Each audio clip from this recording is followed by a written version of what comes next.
Good morning, my name is Kiri. I'm the business growth strategist here at Tiny Hunter, and this week we have been delving into the world of heritage brands.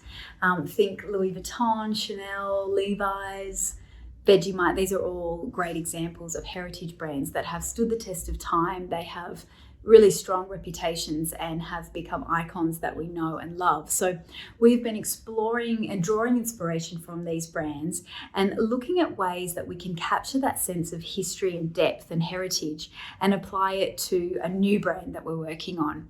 And so some really interesting learnings that I want to share with you today are around the power of storytelling.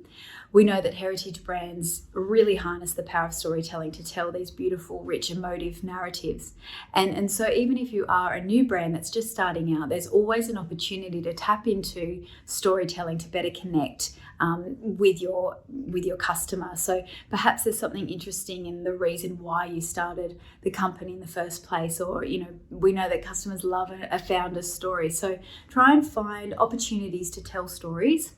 Second is this idea of celebrating the past but putting a modern spin on it. So are there elements in history that you can tap into? Perhaps it could be design features or language that you can really celebrate as part of your brand, but putting a modern twist on it so that it becomes timeless and it's still going to resonate with your audience. Be authentic. This is a very, very important component to any brand, but particularly new brands. Don't try and be something you're not, or try and look old or vintage without any substance.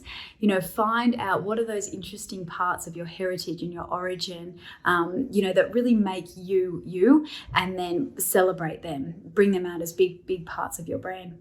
And lastly, but not least, make sure that you are always really understanding what your customers' needs and wants, their pain points, their pleasure points are, and then what elements of your brand speak directly to those needs and wants, and how can you bring them to the forefront and really celebrate them.